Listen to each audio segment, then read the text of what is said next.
ആത്മാവിന്റെ അഖണ്ഡാർത്ഥ രഹസ്യത്തെ ഗുരു ശിഷ്യന് കൃപയാൽ ഉപദേശിക്കുന്നു. അല്ലയോ സ്വാമി, കഴിഞ്ഞ 11 വർണ്ണകങ്ങളിൽ അവിടുന്നാൽ ഉപദേശിക്കപ്പെട്ട അർത്ഥങ്ങളാൽ ദേഹം മുതലായ പഞ്ചകോശങ്ങളിൽ തന്നെ ഞാൻ എന്റേത് എന്നുള്ള ആത്മബുദ്ധി പോയി ബുദ്ധിയെ പ്രകാശിപ്പിക്കുന്ന സച്ചിദാനന്ദ സ്വരൂപമേതോ ആ ബ്രഹ്മമാണ് ഞാനെന്നുള്ള ആത്മജ്ഞാനം അടയപ്പെട്ടു. സകല സംശയങ്ങളും തീർന്നു. എന്നാൽ വീണ്ടും ഒരു സംശയം മാത്രം ഇരിക്കുന്നു. അതായത് ആത്മാവ് സത്രൂപൻ, ചിത്രൂപൻ, ആനന്ദരൂപൻ എന്ന് പറഞ്ഞിരിക്കുന്നു. ഇങ്ങനെ 3 വിധ രൂപങ്ങളെ പറയുന്ന ഈ 3 ഭേദങ്ങളിൽ ഭിന്നാർത്ഥത്തെ കുറിക്കുന്നു. അത് ഭിന്നാർത്ഥം പോലെ എനിക്ക് തോന്നുന്നു. അതിനാൽ ഈ സച്ചിദാനന്ദമായ 3 പദാർത്ഥങ്ങൾക്ക് അഖണ്ഡാർത്ഥം എങ്ങനെ സിദ്ധിക്കും? ഇതാണ് ചോദ്യം. ഗുരു പറയണം, അല്ലയോ പുത്ര, അഖണ്ഡാർത്ഥം എന്നാൽ എന്തെന്നാൽ ദേശപരിച്ഛേദം, കാലപരിച്ഛേദം, വസ്തുപരിച്ഛേദം, 3 പരിച്ഛേദവും അറ്റതായ അപരിച്ഛിന്നാർത്ഥം തന്നെ അഖണ്ഡാർത്ഥം എന്നറിയുക. ആ അഖണ്ഡാർത്ഥത്തിന് ഈ 3 ലക്ഷണങ്ങൾ എന്തിനെന്നാൽ ആകാശവും വ്യാപകമായതിനാലും ദേശപരിച്ഛേദം അറ്റിരിക്കുന്നതിനാലും അതിൽ അതിവ്യാപ്തിയെ തടക്കുന്നതിന് വേണ്ടി കാലപരിച്ഛേദവും അംഗീകരിച്ചിരിക്കുന്നു. ആകാശത്തിൽ ഉൽപ്പത്തി നാശം ഇരിക്കുന്നതിനാൽ അതിൽ കാലപരിച്ഛേദം ഇരിക്കുന്നു. അതിനാൽ അതിൽ ആകാശത്തിന് അതിവ്യാപ്തിയില്ല. ദേശകാല പരിച്ഛേദം മാത്രം ഗ്രഹിക്കുന്നതിനാൽ കാലത്തിന് അതിവ്യാപ്തി വരുന്നു. കാലത്തിന് ദേശപരിച്ഛേദമില്ല, കാലപരിച്ഛേദവുമില്ല. കാലത്തിന് തനിക്ക് താനേ പരിച്ഛേദം എന്നുള്ളത് അസംഭവ്യം. അതിനാൽ വസ്തു പരിച്ഛേദമില്ലായ്മയെ ചൊല്ലപ്പെട്ടത്. കാലത്തിന് തന്നെ ഒഴിച്ച് അന്യമായ വസ്തുക്കളിൽ ഇരിക്കുന്നതിനാൽ വസ്തു പരിച്ഛേദം ഇരിക്കുന്നു. അതിനാൽ ഇതിൽ അതിവ്യാപ്തി ഇല്ല. ആത്മാവിനാണെങ്കിൽ ഈ 3 പരിച്ഛേദവുമില്ല. പരിച്ഛേദം എന്നാൽ വരമ്പെന്ന്, അല്ലെങ്കിൽ പിരിവെന്ന്, അല്ലെങ്കിൽ ഭാഗമെന്നർത്ഥം. സകല ദേശത്തിലും വ്യാപിച്ചിരിക്കുന്നതേതോ അത് തന്നെ ബ്രഹ്മമെന്ന് പറയപ്പെടുന്നതിനാൽ ആകാശവും സകല ദേശത്തിൽ വ്യാപിച്ചിരിക്കുന്നതിനാൽ ആകാശത്തിൽ നിന്ന് അതിവ്യാപ്തി ദോഷം വരുന്നു. അതായത് ഒന്നിന് പറയപ്പെട്ട ലക്ഷണം മറ്റൊന്നിലും ഇരിക്കുന്നത് അതിൽ ദേശപരിച്ഛേദം ഇല്ലാത്തത് ബ്രഹ്മമെന്ന് പറഞ്ഞാൽ പോരെ. കാലപരിച്ഛേദം ഇല്ലാത്തതെന്ന് പറയണം. ഇങ്ങനെ പറഞ്ഞാലും പോരാ. വ്യാപകമായും ഉൽപ്പത്തി നാശം ഇല്ലാത്തതായും ഇരിക്കുന്ന കാലത്തിൽ അതിവ്യാപ്തി വരുന്നതിനാൽ ദേശപരിച്ഛേദവും ഇല്ലാത്തതാണ് ബ്രഹ്മം എന്ന് പറഞ്ഞാൽ മാത്രം പോരാ. അതിൽ വസ്തുപരിച്ഛേദവും ഇല്ലാത്തതെന്ന് ചൊല്ലപ്പെട്ടു. ഇത് വലിയ ആടാണ്. ഇത് ഞാൻ ഇത്രയേ ഉള്ളൂ പറഞ്ഞു ധരിക്കുന്നതാണ്. ദേശം കൊണ്ടോ കാലം കൊണ്ടോ വസ്തു കൊണ്ടോ ബ്രഹ്മത്തിന് പരിച്ഛേദം ഉണ്ടാവുന്നില്ല. പരിച്ഛേദത്തെ ഇല്ലായ്മ ഉണ്ടാവുന്നില്ല. അതൊരു വരമ്പായിട്ട് ഇതിലില്ല. ഇത് ഒരു വരമ്പവും ഇല്ലാത്ത, അതിരില്ലാത്ത, പറഞ്ഞ അതിരില്ലാത്ത ബ്രഹ്മം പറഞ്ഞു. അതിരില്ലാത്ത, മറ്റതിനെല്ലാത്തിനും അതിരുള്ളതാണ്. അതിരില്ലാത്ത ഒന്നേ ഉള്ളൂ, അതേതാണ് ഈ ബ്രഹ്മം മാത്രം. ഈ ബ്രഹ്മമാണ് തൻ്റെ ആത്മാവായിട്ട് താനായിട്ട് ഇരിക്കുന്നത്. ഇതിനെയാണ് നമ്മൾ ധരിപ്പിക്കുന്നത്. എന്തിനാണ് ഇത് ഈ ബ്രഹ്മത്തെ പറ്റിയൊക്കെ പറയണമെന്ന് ചോദിച്ചാൽ വാസ്തവത്തിൽ ഈ ബ്രഹ്മമാണ് നാം. അതാണ് നമ്മുടെ ആത്മരൂപം കൊണ്ട് നമ്മുടെ ഉള്ളിൽ ഇരിക്കുന്നത്. അത് തന്നെയാണ് സത്യത്തിൽ സ്ഫുരിച്ചുകൊണ്ടിരിക്കുന്നത്. ആ സ്ഫുരണയാണ് ഞാൻ എന്നുള്ള ആ ഒരു ഭാവത്തിൽ വെളിപ്പെട്ടത് ഞാൻ. പക്ഷെ അതിൽ അറിവില്ലായ്മ കൊണ്ട് അതിൽ മാലിന്യം കലരുക. ഇതിനെയാണ് മനസ്സിലാക്കാറുള്ളത്. ഇത് പറയുന്നു, ഏത് വസ്തുവാണ് അതിരില്ലാത്തതായിരിക്കുന്നത്? ആകാശത്തിന് ഉൽപ്പത്തി നാശമുണ്ടെന്ന്. അത് പറയാൻ കാരണം അറിയാമോ എന്താണെന്ന്? ഈ ഉൽപ്പത്തി രഹസ്യം പറഞ്ഞ സമയത്ത് ആദ്യം ഉണ്ടായത് ആകാശം എന്നാണ് പറയുന്നത്. ആകാശം എന്ന ഈ മുകളിലത്തല്ല, ഈ സ്പേസിനെയാണ് ആകാശം. എല്ലാത്തിനും ഇരിക്കാൻ ഇടം കൊടുത്തിരിക്കുന്ന ഒരു സ്ഥലം, ഇത് സ്പേസ്. ഈ സ്പേസ് ആണ് ഈ ആകാശം. വാസ്തവത്തിൽ ഈ ആകാശത്തിലാണ് എല്ലാം ഇരിക്കുന്നത്, അല്ലെ? ഈ അണ്ടകടാഹങ്ങളും ഈ ആകാശത്തിലാണ് ഇരിക്കുന്നത്. പക്ഷെ ഈ ആകാശത്തെ പറ്റി പറയുന്നത് ഇത് ഉൽപ്പത്തിയുള്ളതാണ്, ഇത് ഉണ്ടായതാണ്. അതുകൊണ്ട് തന്നെ ഇതിന് നാശവുമുണ്ട്. നമുക്കറിയാവുന്ന ആകാശമാണ് ഏറ്റവും മുകളിൽ ഇരിക്കുന്നത്. അപ്പം അത് പറയുന്നു ഈ ആകാശത്തിന് ഈ പറഞ്ഞ പരിച്ഛേദങ്ങൾ ഇല്ല എന്ന് പറയും. അങ്ങനെയല്ല, ആകാശത്തിലും പരിച്ഛേദമുണ്ട്, അതിനും വരമ്പുണ്ട്. അങ്ങനെ നോക്കുമ്പോൾ ഈ ദേശത്തിനും കാലത്തിനും വസ്തുവിനും ഉള്ളതായിട്ടാണ് ഇരിക്കുന്നത്. അതുകൊണ്ട് തന്നെ ഇതൊന്നും ആത്മാവല്ല. ആത്മാവിന്റെ നിർവചനം തന്നെ ദേശകാല പരിച്ഛേദമറ്റ വസ്തു. ഇതാണ് ആത്മാവ്. ഇതാണ് തൻ്റെ ഉള്ളിൽ അറിവ് രൂപമായിട്ട് പൂരണ രൂപമായിട്ട് നിൽക്കുന്നത്. ഇതാണ് ജീവൻ. ഈ ജീവനാണ്, ഇതിൻ്റെ പ്രത്യക്ഷമായിരിക്കുന്നത് ഈ ജീവനാണ്, പ്രാണനല്ല, ഈ ജീവനാണ്. പ്രാണനും മറ്റും എല്ലാം ഉപാധികളാണ്. ദേഹം, പ്രാണൻ, ഇന്ദ്രിയങ്ങൾ അതെല്ലാം അതിൻ്റെ ഉപാധികളാണ്. ഉപാധികളെന്ന് വെച്ചാൽ അറിയാമോ, അതിൽ തോന്നിയിരിക്കുന്ന കാര്യങ്ങളാണ്. പക്ഷെ ഈ ജീവനെ പറ്റി പറയുമ്പോൾ ഈ ജീവൻ അതിൻ്റെ ഒരു പൂരണയാണ്. ഇത് സ്ഫുരിച്ചുകൊണ്ടിരിക്കുന്നു, നമ്മുടെ ഹൃദയത്തിൽ സ്ഫുരിച്ചുകൊണ്ടിരിക്കുന്നു. ഇതാണ് വാസ്തവത്തിൽ ജ്ഞാനമായിരിക്കുന്നത്. ഇതിനെ അറിയാതിരിക്കുന്നത് അജ്ഞാനം, അറിയുന്നത് ജ്ഞാനം. ആരൊക്കെ അറിഞ്ഞു അവർ ജ്ഞാനികളാണ്. അവർക്ക് എന്താണ് ഗുണം പറ്റിയതെന്ന് ചോദിച്ചാൽ അവർക്ക് ഈ അനർത്ഥങ്ങളെല്ലാം ഒഴിഞ്ഞു. അവർ ഈ ജനനമരണ സംസാര ദുഃഖത്തിൽ നിന്ന് വിടുവിട്ടു മുക്തി പ്രാപിച്ചു. നമ്മൾ കാണുന്ന ഈ ഒരു അവസരം മാത്രമല്ല നമ്മുടെ ജന്മം എന്ന് പറഞ്ഞത്. അനന്തമായിട്ട് ജന്മങ്ങൾ നീണ്ടിരിക്കുകയാണ്. നമ്മൾ കാണുന്ന ഓരോ ജീവരാശികളും ഓരോ ജന്മങ്ങളാണ്. പുഴു, അട്ട, ഉറുമ്പ് ഇതെല്ലാം ഓരോ ജന്മങ്ങളാണ്. പാമ്പ്, തവള. പണ്ടിരിക്കെ ഒരു സംഭവം ഉണ്ടായി. നമ്മുടെ ശ്രുതിസ്വാമി ഇങ്ങനെ നടന്നു വരികയായിരുന്നു. അപ്പോഴാണ് ശിഷ്യന്മാരോട് ചേർന്നാണ് ഇവരെപ്പോഴും നടന്നത്. അപ്പോൾ വന്നപ്പോൾ കാണാം ഒരു പാമ്പ് ഒരു തവളയെ പകുതി വിഴുങ്ങി ഇങ്ങനെ ഇരിക്കുകയാണ്. അപ്പോൾ പാമ്പ്, തവള മുഴുവൻ അങ്ങ് ആയിട്ടില്ല, തവള വെളിയിലോട്ടിരിക്കുകയാണ്, തലയൊക്കെ വെളിയിലോട്ട് ഇരിക്കുകയാണ്, പാമ്പ് വിഴുങ്ങിക്കൊണ്ടിരിക്കുകയാണ്. ഇത് കണ്ടിട്ട് സ്വാമി ചോദിച്ച ഒരു ചോദ്യം ഇതാണ്: എടാ ബംഗാരപ്പ, എടാ രണ്ടപ്പ, നിങ്ങളുടെ പരസ്പര വൈരം ഇതുവരെ തീർന്നില്ലേടാന്ന് അവരെ നോക്കിക്കൊണ്ട്. അപ്പൊ കൂടെ വന്ന ശിഷ്യന്മാർ വിചാരിച്ചു ഈ സ്വാമി എന്തിനു പറയുന്നു, ബംഗാരപ്പ, രണ്ടപ്പ, ഇതാര്? ഇതൊക്കെ അവർക്ക് സംശയം ഉണ്ടായി. പക്ഷേ പാമ്പ് തവളയെ വിട്ടിട്ട് പാമ്പ് അങ്ങോട്ടും പോയി തവള ഇങ്ങോട്ടും പോയതായിട്ടാണ് ചരിത്രം. എന്തിനാണ് സംഭവം? ഇവര് മനുഷ്യരായിട്ടൊക്കെ തന്നെ ഇരുന്നത്. ആ സമയത്തുണ്ടായിരുന്ന പരസ്പര വൈരം കൊണ്ട് ഇവർ അധപ്പതിച്ചു ഈ പോലുള്ള ജന്മങ്ങൾക്ക് ഈടായി അങ്ങനെ നിൽക്കുന്നതാണ്. അപ്പം മഹത്തുക്കൾ തന്നെ പറഞ്ഞു വെച്ചിരിക്കുന്ന കാര്യങ്ങളെ കൊണ്ട് ഊഹിച്ചാൽ ഒരാൾക്ക് മനസ്സിലാവും എന്തുമാത്രം ജന്മങ്ങളുണ്ട്. കോടാനുകൂടി ജന്മങ്ങൾ എടുത്ത് കഴിഞ്ഞിരിക്കുകയാണ് ഓരോരുത്തരും. ഈ ജന്മദുഃഖം, ജരാദുഃഖം, ജായാദുഃഖം, പുനഃപുന സംസാര സാഗരം ദുഃഖം, തസ്മാൽ ജാഗ്രത. ഇത് ഭഗവത്പാദർ പറഞ്ഞതാണ്. ഈ ജന്മം ദുഃഖമാണ്. ഇത് ജരാദുഃഖം. ഇതിൽ ഈ പറഞ്ഞ മരണപ്പെടയില്ലേ, ഇതിൽ പെട്ടെന്ന് തന്നെ വയസ്സായി മരിച്ചു പോകും ഒരാൾ. ഇങ്ങനെ ജനിക്കുകയും മരിക്കുകയും പുനരവി ജനനം, പുനരവി മരണം, പുനരവി ജനനി ജലരേശയനം. ഇതൊക്കെ പറഞ്ഞ് എന്താണ് അർത്ഥം? ഈ ജീവൻ ഇങ്ങനെ കിടന്നില്ല, കാറ്റിട്ട് ഇട്ട കരിയില പോലെ ഇങ്ങനെ അങ്ങോട്ടും ഇങ്ങോട്ടും ഒക്കെ പൊയ്ക്കൊണ്ടിരിക്കുന്നു. ഇതിന് ഒരു ഗതിയില്ല. ഇതിനൊരു ഗതി ഉണ്ടാവും. ഇതാണ് ജീവനെ ഉദ്ധരിക്കുക എന്ന് പറഞ്ഞതിൽ അർത്ഥം. ഇതിന് ഒരു ഗതി കൊടുത്തിരിക്കുന്ന ആരാണ്? വേദങ്ങളാണ്. ഈ ഗുരുക്കന്മാരെന്ന് നമ്മൾ പറയുന്നത് വേദങ്ങളെ ആശ്രയിച്ച് രക്ഷപ്പെട്ടവരെയാണ്.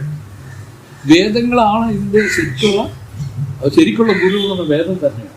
ഇതിനെ ആശ്രയിച്ചുകൊണ്ട് നമ്മൾ അറിയപ്പെടുന്ന ഗുരുക്കന്മാരായിരിക്കുന്ന ശങ്കരവല്ലഭാദര്, പിന്നെ അതുപോലെ നമ്മുടെ ഗുരുദേവൻ, ഇവരെല്ലാം രക്ഷപ്പെട്ടു. ഇവരെല്ലാം ആ ജനനമരണ സംസാര ദുഃഖക്കടല് താണ്ടി രക്ഷപ്പെട്ടു. നമുക്കും അവർ ഉപദേശിക്കുകയാണ്, ഇത് ദുഃഖമാണ്, ഇത് തിരിച്ചറിയണം, ഇതിൽ ശാശ്വതമായ മുക്തിയാണ് നിന്റെ ശരിക്കുള്ള ജന്മ ഉദ്ദേശം. നീ എന്തിനാണ് വന്നിരിക്കുന്നതെന്ന് ചോദിച്ചാൽ മുക്തി അടയാൻ വേണ്ടി വന്നിരിക്കുക. അപ്പോൾ എന്ത് പറ്റി? അതിനുവേണ്ടിയാണ് നീ പ്രവർത്തിക്കാനുള്ളത് എന്നൊക്കെ നമുക്ക് മനസ്സിലാക്കാൻ സാധിക്കും. അതാണ് നമ്മുടെ മഹത്തുക്കളെ കൊണ്ട് നമുക്കുണ്ടായ പ്രയോജനം. എന്തിനെ ചിന്താനന്ദ സ്വാമികൾ ഈ ഇത്രയും വലിയ ഉദ്യോഗവും എല്ലാം ഇരിക്കെ അതിൽ ഫർദറായിട്ട് യാത്ര ചെയ്യാതെ വേണമെങ്കിൽ ഏത് രൂപത്തിൽ വേണമെങ്കിലും അദ്ദേഹത്തിന് വിചാരിച്ചാൽ ആകാമായിരുന്നു. പറയുകയും ചെയ്തിട്ടുണ്ട്. അദ്ദേഹത്തിൻ്റെ ഉന്നത വിദ്യാഭ്യാസമൊക്കെ അനുസരിച്ച് വേണമെങ്കിൽ ഒരു വലിയ ഒരു ഉദ്യോഗത്തിലൊക്കെ പോകാൻ പറ്റും, രാഷ്ട്രീയക്കാരെ കൂടെ കൂട്ടുപിടിച്ചാൽ മതി. എന്തുകൊണ്ട് പോയില്ല? കാരണം തിരിച്ചറിഞ്ഞു ജീവിതം ജീവിതം ജീവിതം എന്നത് വെറുതെ ഇങ്ങനെ കുറച്ച് പണം ഉണ്ടാക്കി കുറച്ച് വലിയ ആളായി ജീവിക്കുന്നതല്ല. ജീവിതത്തിന്റെ ഉദ്ദേശം മുക്തിയടയലാണെന്ന് മനസ്സിലാക്കി. എന്നിട്ട് അദ്ദേഹം അതിനു വേണ്ടി പ്രവർത്തിച്ചു. ഇങ്ങനെയാണ് അദ്ദേഹം പോയിരിക്കുന്നത്. എന്തെല്ലാം കഴിവുള്ള ആളുകളാണ് നമ്മുടെ കൂടെയുള്ളവർ. അവരെല്ലാം ഇങ്ങനെ താണു വന്നെന്ന് വെച്ചാൽ അവർ മണ്ടന്മാരാണ് വെച്ച് പലരും പറയും. ലോകം പറയുന്നത് അയ്യോ മണ്ടന്മാർ, പൈസ ഉണ്ടാക്കാനായിട്ട് എന്തെങ്കിലുമൊക്കെ ചെയ്യാതെ ചുമ്മാ ഇങ്ങനെ കണ്ണുമടച്ച് ഇങ്ങനെ കഴിവില്ലാത്തവന്മാർ കിടക്കുന്നുണ്ട്, അങ്ങനെയല്ലേ പറയുന്നത്. ഒരിക്കലും നമ്മുടെ ഇവിടെ ഉണ്ടായിരുന്ന സ്വാമി, അദ്ദേഹത്തിൻ്റെ പേര് നമ്മുടെ സ്വാമി വെച്ച് രാമഭദ്രാനന്ദ, അദ്ദേഹം ഇങ്ങനെ നടന്നു പോയപ്പോൾ ഒരാളൊന്ന് പറഞ്ഞ് നല്ല തടിയും നല്ല എല്ലാം ഉണ്ട്, പക്ഷെ ഒരു ജോലി ചെയ്യില്ല, ചുമ്മാ ഇരുന്ന് തിന്നണം, ഇതാണ് ജോലി. മുഖത്തേക്ക് പറഞ്ഞു. അദ്ദേഹം തിരിച്ചിട്ട് നടന്നുപോയി. അതേ ജോലി ചെയ്യാതാണ് എത്തിയിരിക്കുന്നത്. ഈ ലോകം ഇങ്ങനെയാണ് ഇതിനെ വിമർശിക്കുന്നത്.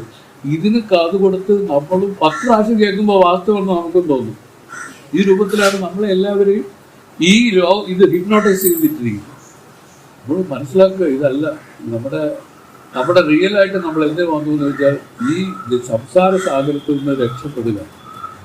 അതിന് ആദ്യം അനുഷ്ഠാനം വാങ്ങിച്ചു. അനുഷ്ഠാനം എന്ന് പറയുന്നത് ഉള്ളി ടിക്കറ്റ്. ഈ കപ്പലിൽ കയറാൻ ഒരു ടിക്കറ്റ് മാത്രമേ ഉള്ളൂ. കയറി ചുമ്മാ ഇരുന്നാൽ മതി എന്ന് പറഞ്ഞാലും ചുമ്മാ ഇരിക്കാൻ ആർക്കറിയാം? ജലി എംപിരിയും ചെയ്തിരിക്കാനല്ലേ അറിയാവൂ. എടുത്ത് ചാടിയും കളയും ചിലപ്പോൾ. എന്തുകൊണ്ട്? കാര്യം മനസ്സിലായിട്ടില്ല. കയറിയെന്നുകൊണ്ട് മാത്രമായില്ല.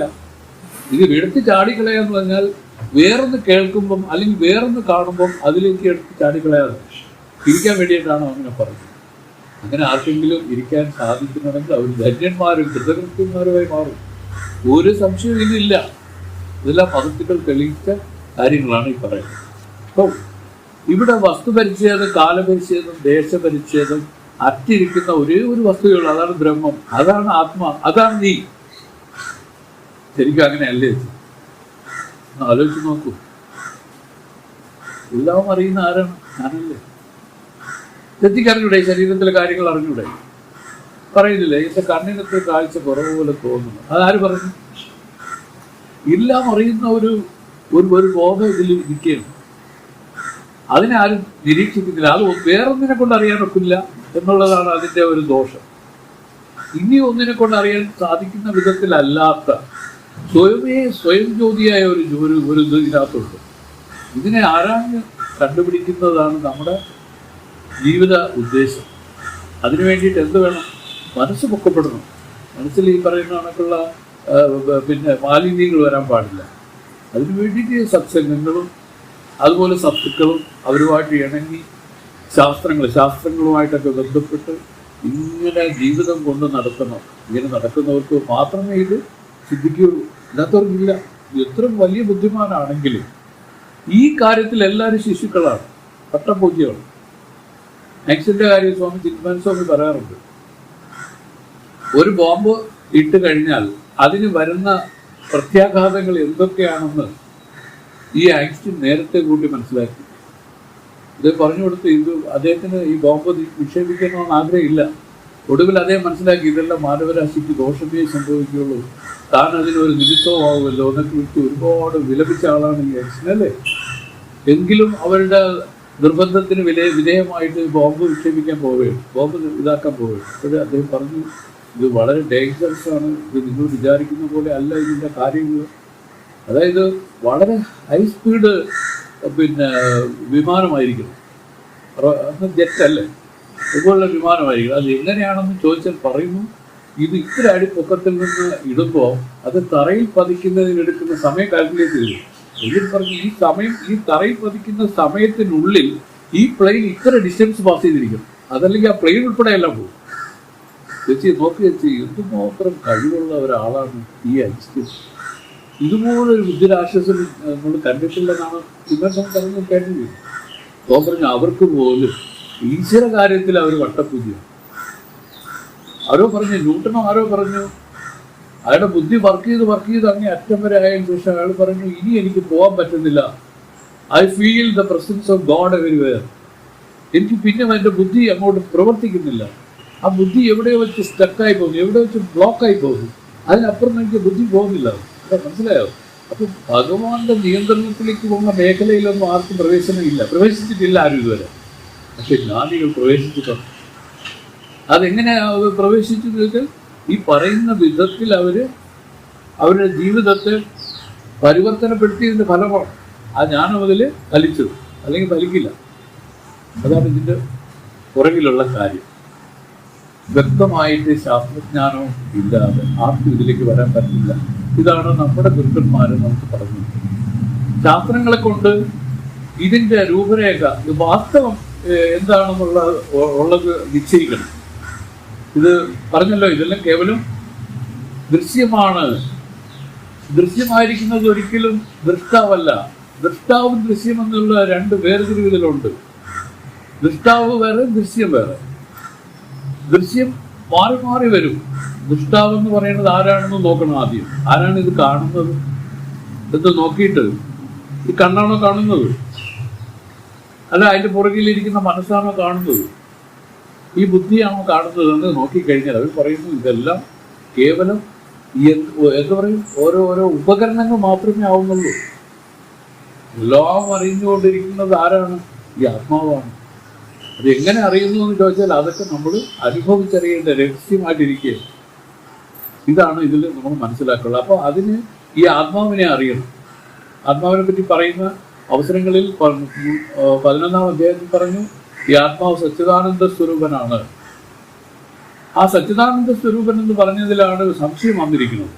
അങ്ങനെയാണെങ്കിൽ സത്ത്, ചിത്ത്, ആനന്ദം എന്ന് മൂന്നായിട്ട് സ്വാമി പറഞ്ഞല്ലോ. ഈ പറഞ്ഞത് മൂന്നാണോ? ഇത് മൂന്നാണെങ്കിൽ ഇതെങ്ങനെ ഒന്നാകും? സത്ത് വേറെ, ചിത്ത് വേറെ, ആനന്ദം വേറെ ആണെങ്കിൽ ഇതെങ്ങനെ ഒന്നാകും? അപ്പൊ അതിൽ ഈ പറയുന്ന ഒരു ഇത് വരുന്നുണ്ടല്ലോ, ഒരു ദോഷം വരുന്നുണ്ടല്ലോ. അപ്പോഴാണ് സ്വാമി പറഞ്ഞത്, കുറച്ചുകൂടെ വ്യക്തമാക്കി പറയുന്നത്, ഈ ആത്മാവിനെ കുറിച്ച് പറയുമ്പോൾ, വസ്തുവിനെ പറ്റി പറയുമ്പോൾ ഇത് കാലം കൊണ്ടോ ദേശം കൊണ്ടോ അവസ്ഥ കൊണ്ടോ ബാധിക്കാത്തതാണ്. അവസ്ഥ എന്ന് വെച്ചാൽ ഏതാണെന്ന് അറിയാം. ഈ ജാഗ്രത, സ്വപ്നം, സുഷുപ്തി 3 അവസ്ഥകളാണ്. ഇതിൽ ജാഗ്രതത്തിൽ പിന്നെ ഉണ്ട്, സ്വപ്നത്തിലില്ല. സ്വപ്നത്തിലുണ്ട്, സുഷുപ്തിയിലില്ല. അങ്ങനെ പോണതല്ല. ഈ ജാഗ്രത, സ്വപ്നം, സുഷുപ്തി 3 അവസ്ഥയ്ക്ക് സാക്ഷി എന്ന് പറഞ്ഞു നേരത്തെ ക്ലാസ്സിൽ. അപ്പോൾ ഒരിക്കലും ഇത് വിടുന്നില്ല. ഈ 3 അവസ്ഥകളിലും സാക്ഷിരൂപമായിട്ടിരിക്കുന്നത് ഈ ആത്മാ തന്നെയാണ്. ഇതിനെങ്ങനെ അറിയും? ലക്ഷണാവൃത്തി കൊണ്ട് അറിയും. ലക്ഷണാവൃത്തി എന്ന് പറഞ്ഞാൽ ഇതിൻ്റെ ശക്തിവൃത്തിക്ക് ഗോചരമല്ല, ലക്ഷണാവൃത്തിക്കാണ് ഗോചരം. അതൊക്കെ പറയാം പിന്നീട്. ഇപ്പൊ തൽക്കാലം ഈ ലക്ഷണാവൃത്തിയിലാണ് ഇത് അറിയുന്നതെന്ന് ധരിച്ചാൽ മതി. അപ്പോൾ ഈ രൂപത്തിൽ തൻ്റെ ആത്മസ്വരൂപത്തെ ധരിക്കാൻ സാധിക്കുന്ന ഒരാൾക്ക് അവർക്ക് ധ്യാനമുണ്ടാകും. ആ ധ്യാനം സമാധി ഉണ്ടാകും. ധ്യാന സമാധിയിൽ ഇതിൽ അങ്ങനെയാണ് വരുന്നത്, അല്ലേ വരില്ല. അല്ലാതെ ചുമ്മാ കണ്ടുപിടിച്ചിരിക്കുന്നതല്ല ധ്യാനം. ധ്യാനം ഇതിൽ സംഭവിക്കുന്നതാണ്. ഇത് ഓട്ടോമാറ്റിക്കാണ്. കാരണം എങ്ങനെ അത് ഒത്തോ ഉടനെ തന്നെ അത് അടുത്തത് ഇപ്പോൾ ഈ രൂപത്തിലാണ്. അപ്പോൾ നമ്മൾ ധരിക്കാറുള്ളത് തൻ്റെ ആത്മസ്വരൂപത്തെ ഗുരു വേദാന്ത ശാസ്ത്രങ്ങളിൽ നിന്ന് ഏറെക്കുറെ ഒരു ഉദ്ദേശം, ഒരു രൂപത്തിൽ അത് മനസ്സിലാക്കിയിട്ട് അങ്ങനെ നിന്ന് പഴകുന്ന ഒരു ഉത്തമ സാധകന് ഇതിനനുഭവം വരും. അനുഭവം വന്നു കഴിഞ്ഞാൽ ഈ അജ്ഞാനം പൂർണ്ണമായി ഇല്ലാതായിപ്പോ. അജ്ഞാനം എന്ന് പറയുന്നത് വേറെ ഒന്നുമല്ല, ഞാൻ ഈ ദേഹമാണെന്നിരുന്ന ആ ഒരു ലിമിറ്റേഷൻ ഇതിൽ വിടും. സർവത്ര പരിപൂർണമായ വ്യാപകമായ ബ്രഹ്മമാണ് ഞാനെന്നുള്ള അനുഭവം ഇതിൽ പ്രത്യക്ഷപ്പെടും. ഭക്തികളൊക്കെ നടക്കണം. അവരെ പറ്റി പറയാൻ അവർക്ക് മാത്രമേ പറ്റൂ. കാരണം അനുഭവത്തെ പറ്റി പറയാൻ ആർക്കും സാധിക്കില്ല. അവരവരുടെ ഉള്ളിൽ അനുഭവിച്ചറിയേണ്ട രഹസ്യമായിട്ടാണ് ഇതിരിക്കുന്നത്. അതുകൊണ്ട് നമുക്ക് ഈ രൂപത്തിൽ അവർ പറഞ്ഞതെല്ലാം കേൾക്കുകയും അതിനെ ചിന്തിക്കുകയും അങ്ങനെ ഇരിക്കാൻ ശ്രമിക്കുകയും ചെയ്ത് ഇങ്ങനെ പൊയ്ക്കൊണ്ടേയിരുന്നാൽ അവർ പറയുന്നു ഒരു ദിവസം ഇത് നടക്കും, ഇത് സാധിക്കും. ഒരു നിമിഷം കൊണ്ടൊന്നും അല്ല ഇത് സാധിക്കുക. എത്രയോ ജന്മങ്ങളായിട്ട് നമ്മളിൽ ഇരിക്കുന്ന വാസനകൾ, അതായത് പുഴുവായിട്ടും അട്ടയായിട്ടും ഒക്കെ വന്നിട്ടുണ്ട് നമ്മളൊക്കെ. അപ്പോഴൊക്കെ ഇരുന്ന് ചെയ്ത സംസ്കാരം നമ്മുടെ ഉള്ളിൽ ഇരിക്കുകയാണ്. ആ സംസ്കാരം പൂർണ്ണമായി പോവില്ല. പതുക്കെ ഇത് മാറുന്നതനുസരിച്ച് അതിൻ്റെ സ്വരൂപം വ്യക്തമാവാൻ തുടങ്ങും. പറഞ്ഞില്ലേ, സത്ത്, ചിത്ത്, ആനന്ദം. ഈ ആനന്ദം എന്ന് പറഞ്ഞാൽ ഇതിന് പ്രഷ്യസായ ഒന്നാണ്. ഈ ആനന്ദ അനുഭവം ഇതിൽ കിളക്കാൻ തുടങ്ങും. ഭക്തങ്ങളൊക്കെ ആനന്ദത്തിൽ നടമാടുന്നവരാണ്. ആനന്ദം നമ്മൾ വിചാരിക്കുന്ന സുഖത്തെ അല്ല ഈ ആനന്ദം എന്ന് പറഞ്ഞു. ആനന്ദത്തെ പറ്റി പറഞ്ഞപ്പോൾ എന്ത് പറഞ്ഞു? ലക്ഷണം എന്ത് പറഞ്ഞു? നിരതിശയമായ ആനന്ദം, നിരതിശയമായ സുഖമാണ് ആനന്ദം. ഒരതിശയമില്ല, അത് നാച്ചുറലായിട്ടുള്ളതാണ്. അത് വികാരമല്ല, മനസ്സിന്റെ വികാരത്തിൽ വരുന്ന ഒരു സുഖത്തെ അല്ല ഈ പറയുന്നത്. ഇത് നമ്മുടെ സ്വരൂപമായിരിക്കുന്ന ഒരു ആനന്ദത്തെയാണ് പറയുന്നത്. ഇതാണ് വാസ്തവത്തിലുള്ളത്. ഇതാണ് മറയപ്പെട്ടു പോയത്. സത്യത്തിൽ സത്യം അറിഞ്ഞിട്ടില്ല. ഞാനെന്നുള്ള ആ ഒരു ഇതിൽ വ്യക്തമാണ് എല്ലാവർക്കും. ഈ ഞാനെന്ന് പറയുന്നത് ചേച്ചിയുടെ ഞാനും എൻ്റെ ഞാനും രണ്ടല്ല. ഞാനും പറയുന്നു ഞാനെന്ന്, ചേച്ചിയും ഞാനെന്ന് പറയുന്നു. ഇത് ഈ രണ്ട് ഞാനാണോ പറയുന്നത്? ഒരേ ഒരു ഞാനാണ്. ആ ഞാനാണ് സർവത്ര പരിപൂർണമായിരിക്കുന്ന ആത്മ. പക്ഷെ അതിനെ ആ വ്യക്തമായിട്ട് അറിയാൻ ആർക്ക് സാധിച്ചു എന്ന് ചോദിച്ചാൽ ഒരു പറയുന്നു, ഒരു വേദാന്ത ശാസ്ത്രങ്ങളെ സഹായത്തോടു കൂടി ഇതിനെ ആരാണോ പരിശോധിക്കുന്നത്, ഈ വിചാരജന്യമായിട്ട് ഞാനും ഇതിൽ വരും. അതിനു വേണ്ടിയിട്ടുള്ള വഴികളാണ് നമുക്ക് വേദം പറഞ്ഞു തന്നുകൊണ്ടേയിരിക്കുന്നത്. ഇത് മനസ്സിലാക്കുക. ഇത് ചിലപ്പോൾ നിങ്ങൾക്ക് അറിയാവുന്ന കാര്യം ഞാൻ റിപ്പീറ്റ് ചെയ്ത് പറഞ്ഞതായിരിക്കും, ക്ഷമിക്കണം. കാരണം എല്ലാവർക്കും അറിയാവുന്ന കാര്യം തന്നെയാണ് എല്ലാം, അല്ലേ രാധിക? അറിയാത്ത കാര്യമല്ല ഇത് ചെയ്യും. ഇത് തൽക്കാലം മൂടിയിരിക്കുന്നു. മറ്റ് വ്യവഹാരങ്ങളെ കൊണ്ട് ഇത് മൂടിയിരിക്കുകയാണ് എല്ലാവർക്കും. തനിക്ക് തൻ്റെ സ്വരൂപം നിശ്ചയമുണ്ട് എല്ലാവർക്കും. അതുകൊണ്ടാണല്ലോ താൻ ഇങ്ങനെ സന്തോഷമായി ജീവിക്കുന്നത്. എന്തെല്ലാം വന്നാലും ആ സന്തോഷം അതിൽ പോകുന്നില്ല. കണ്ടില്ലേ, ആ ആറ്റിന് കടന്നു വന്ന ആളിന്റെ കഥ ഒന്ന് ആലോചിച്ച് നോക്കണം. അയാൾക്ക് ആദ്യം അദ്ദേഹത്തിന് വിലപ്പെട്ടത് ധനമായിരുന്നു. അത് പുത്രനും എല്ലാം ആയിരുന്നല്ലോ. അദ്ദേഹത്തിന് ക്ലേശം വന്നപ്പോൾ അത് ഒന്നൊന്നായിട്ട് അദ്ദേഹം ഉപേക്ഷിക്കാനെ കാണിച്ചിട്ടുണ്ടാവും. അതിൽ ആദ്യം ഉപേക്ഷിച്ചത് ധനത്തെയാണ്. മുതുകിലിരുന്ന് ധനത്തെ തള്ളിക്കിടന്നു. ധനം മാത്രമല്ല, ഇതിന്റെ പ്രമാണവും കുറച്ച് സ്വർണ്ണമൊക്കെ ഉണ്ട്, അതെല്ലാം ഉപേക്ഷിച്ചു. അത് കഴിഞ്ഞ് വീണ്ടും നീന്തിയപ്പോഴാണ് അദ്ദേഹത്തിന് വീണ്ടും ക്ലേശം അനുഭവപ്പെട്ടു. അദ്ദേഹം വലത് കയ്യിലിരുന്ന കൊച്ചിനെ പിടിവിട്ടുള്ളത്. അപ്പോൾ ആ കുട്ടി പോയി. കുറച്ച് കഴിഞ്ഞപ്പോൾ അദ്ദേഹത്തിന് ഇടത് കയ്യിലും വിഷമം അനുഭവപ്പെട്ടു. അദ്ദേഹം ഇടത് കയ്യിലിരുന്ന ഭാര്യയെ വിട്ടുകളഞ്ഞു. ഭാര്യയും പോയി. പിന്നെയും അദ്ദേഹം ശരീരത്തെ രക്ഷിക്കാൻ വേണ്ടിയാണ് നീന്തിയത്. നീന്തി അപ്പുറത്ത് കയറിയപ്പോഴാണ് ഈ പറഞ്ഞ കണക്ക് രാജാവ് പിടിച്ചുകൊണ്ട് അടിച്ചപ്പോൾ അദ്ദേഹം ശരീരത്തിൽ കൊള്ളുന്നത് തടുക്കാൻ പറ്റിയില്ല. അദ്ദേഹം കണ്ണും മൂക്കും പൊത്തിപ്പിടിച്ചു. ഓരോന്നും ഏതാണ് മുഖ്യം എന്നുള്ളതിനെ കാണിക്കാൻ പോവുകയാണ്. ഇതിനെക്കാട്ടി പ്രിയ ഇന്ദ്രിയങ്ങളോടാണ്, ശരീരത്തെക്കാട്ടി പ്രിയ ഇന്ദ്രിയങ്ങളോടാണ്. ഒരാൾക്ക് ഏറ്റവും പ്രിയം തൻ്റെ ശരീരം തന്നെയാണ്. അത് നമുക്ക് എല്ലാവർക്കും അറിയാവുന്ന കാര്യമല്ലേ. അപ്പം പക്ഷേ ശരീരമാണോ പ്രിയപ്പെട്ടതെന്ന് ആലോചിക്കുകയാണെങ്കിൽ ഇന്ദ്രിയങ്ങളെ പൊത്തിപ്പിടിച്ച അയാൾ ശരീരത്തിൽ അടികൊണ്ടു. അപ്പോൾ അതിൽ നിന്ന് മനസ്സിലാക്കാം, ഇന്ദ്രിയങ്ങളോളം പ്രിയമല്ല ശരീരത്തോട്. അത് കഴിഞ്ഞ് ഇന്ദ്രിയങ്ങൾക്ക് ഒരു കേട് വന്നപ്പോൾ സ്വമേധയാ ഡോക്ടറെ അടുത്ത് പറഞ്ഞു, ഡോക്ടറെ ഈ കണ്ണ് എടുത്തു കളയൂ, കാരണം അദ്ദേഹത്തിന് പ്രാണൻ അപായം വരുമെന്ന് കണ്ടപ്പോൾ അതിനെടുത്തു കളയാൻ അദ്ദേഹം പറയും. ഈ പ്രാണനാണോ മുഖ്യം എന്ന് ചോദിച്ചാൽ ഒരു മാനഹാനി വന്ന് കഥയാണ്, വേദത്തിലെ കഥയാണ്.